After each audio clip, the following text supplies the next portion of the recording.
Gente, imagina você que é mãe, você que é pai, você que é cuidador, você tem uma filha especial. E a gente sabe que os problemas ainda aumentam para as pessoas que têm dificuldade de mobilidade ou de sair e entrar nos próprios estabelecimentos e tudo. Imagina quando é para ser cuidada. Aí uma mamãe nos procurou falando que a filha dela estava sem transporte para poder se direcionar a pai. E a gente descobriu que não é só uma mãe com uma filha que está com esse problema. E para falar sobre esse assunto, eu estou recebendo aqui a Laísa, que é mãe da Laila, que está com um problema danado e não está conseguindo levar a sua filha para a pai. Não é isso, minha amiga? Conte-nos essa história sua, por favor. Sim, meu amigo. A gente, ao total, somos 24 mães. Estamos nessa 24 luta. anos. 24 famílias que deram entrada e fizeram o pedido Sim. na prefeitura para esse transporte do domicílio até a instituição, ida e volta.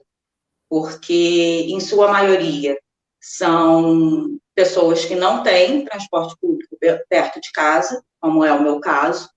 Eu tenho que andar uma distância muito grande até o ponto de ônibus mais próximo com a minha filha. Eu moro aqui no Cremeri, na Paulo Gomide, é uma rua dentro da Travessa Augusto Fragoso, e o ponto mais próximo é na General Rondon, em frente à Condep.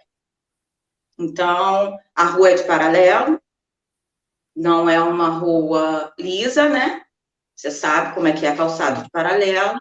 A minha filha tem dificuldade de locomoção, ela não é cadeirante, mas tem dificuldade de locomoção, e é a mesma situação vivida por 24 famílias. Agora, você estava me falando aqui em off que esse transporte ele existia antes da pandemia. E com a Sim, pandemia do Covid-19, ele foi eliminado e aí essas famílias todas ficaram à deriva. Foi isso mesmo que aconteceu? sim. O que acontece? Eu não fazia uso do transporte antes da pandemia, Sim. porque, graças a Deus, eu tinha meu pai e minha mãe comigo, no qual eles tomavam conta da minha filha para que eu pudesse trabalhar, coisa que hoje eu já não posso mais fazer. Eu perdi o meu pai para o Covid há 2 anos. 3 meses depois, a minha mãe ficou muito debilitada após o falecimento dele. E 3 meses depois que ele partiu, a minha mãe partiu e foi ao encontro dele também. Então, fiquei só eu e a minha filha sozinha. Entendo. E com um salário mínimo, eu não consigo manter tudo que ela precisa e custear o transporte para levar até a instituição. Entendo. E Até esse dentro de transporte, uma. ele Perdão. é a briga, né, a reivindicação por esse transporte começou em 2012. Se eu não me engano, com a Silvana, mãe da Suzana. Ela começou, né, a pleitear esse transporte. Na época, era uma van da Cetransperto, adaptada, que fazia esse transporte. Um tempo depois, a van da Cetransperto saiu, entrou uma Kombi, e logo depois, isso foi caminhando, até que, antes da pandemia, o transporte era feito pelos automóveis da prefeitura, carros de passeio da prefeitura. Como veio a pandemia, isolamento social, né? O tratamento foi suspenso, a gente entende tudo isso. O transporte também cessou por conta, ia levar as crianças para onde, né? Não tinha para onde levar. Em janeiro, as atividades retornaram, aí as mães entraram novamente com protocolo na prefeitura, tem o número do protocolo, tem papel, tudo aqui.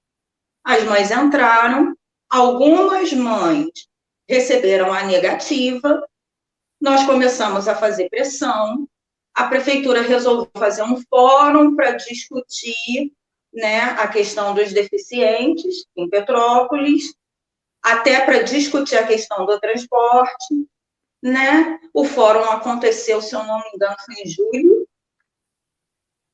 Em agosto, o Núcleo de Tutela Coletiva da Defensoria enviou um ofício à Secretaria de Saúde recomendando que, enquanto não fosse viabilizado o transporte intramunicipal, que as crianças fossem incluídas no transporte fora do município. que é o que tem. Em outubro, eu fiz uma Laísa, entrevista com a tribuna. só para a gente se sintonizar aqui. Então, as Uhum. mães, você e essas mães todas, estão cobrando esse transporte que já existia antes da pandemia para Sim, voltar e ele não voltou. sim. E o que a prefeitura fala em relação a isso? Bom, a primeira negativa da prefeitura. Primeiro, eles começaram a enrolar as mães com a questão das chuvas que houve na cidade. Depois, eles começaram a dar a negativa, dizendo que o tipo de transporte não entrava dentro da política para o transporte que seria acima de 50 quilômetros, ou seja, fora do município. Fora do município. E, além disso, que nós temos o direito à passagem gratuita. Só Essa é a que questão da não são prefeitura. todas as mães que têm acesso a coletivos. São mães cadeirantes, a maioria dos nossos coletivos, o elevador é quebrado. Tem motoristas que, quando vê um cadeirante ou um especial no ponto, passa direto. Não são todos que param. Sim. A minha filha, que é autista, uma das características do autismo é não poder estar em multidões, aglomeração, entendeu? Você imagina como que eu vou andar com uma pessoa que uma característica da deficiência dela é não poder estar no meio de muitas pessoas dentro de um coletivo fechado, lotado? Agora, outra pergunta que eu tenho para te fazer, Thaís, é o seguinte: a prefeitura conversou individualmente com as mães ou houve uma conversa com essas mães que foram aí negados o transporte para os filhos de forma coletiva? Porque a cobrança está sendo feita. Né? A dificuldade de vocês é muito grande. A cobrança está sendo realizada. E o serviço público, no meu entender, e creio que você também acredite que seja assim, ele é feito, não interessa se é A, B ou C, ou se tem... Não interessa. O serviço público tem que ser feito para beneficiar o cidadão, e não está acontecendo no caso de vocês. Sim, e especialmente em uma classe que está sendo, desculpa, Roberto, falar dessa forma, mas uma classe, uma parte da população que está sendo negligenciada por eles, que são os deficientes. Entendeu? O que acontece? Alguns pais foram chamados à Secretaria de Saúde e receberam a negativa. Outros pais, como eu, vou lá, né? Ou ligo para tentar falar e não consigo uma solução. Entendi. A resposta que nós obtivemos através da redução da tribuna, que a tribuna já fez 2 reportagens sobre o caso, é que a prefeitura estava fazendo um estudo para viabilizar e entrar em licitação. Acontece que estamos em um ano eleitoral, ainda estamos, embora as eleições tenham acabado. Não se pode abrir licitação. Assim agora, eles disseram para a gente. Entendeu? As mães já procuraram o Ministério Público? Nós estamos com o núcleo de tutela coletiva da Defensoria. Sim. O que nós podemos fazer para te ajudar e ajudar essas mães é divulgar isso tudo que está acontecendo, como nós estamos fazendo agora. Vamos procurar mas também... foi por isso que eu procurei a você. Claro. Nós vamos procurar respostas aqui da prefeitura, mas respostas que sejam satisfatórias para vocês. Porque não adianta falar, olha, a gente não pode, a gente não tem, a gente fez, mas não vai fazer mais. Não existe isso. A coisa tem que ser concreta e nós vamos buscar isso junto com vocês. Tá bom, Laís?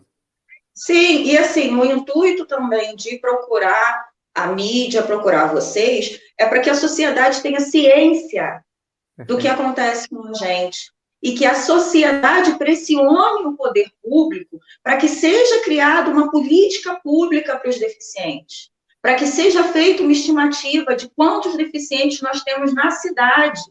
Eu participei de uma reunião do Conselho de Saúde, em que a própria conselheira dizia que não se tem uma estimativa de quantos deficientes existem na cidade.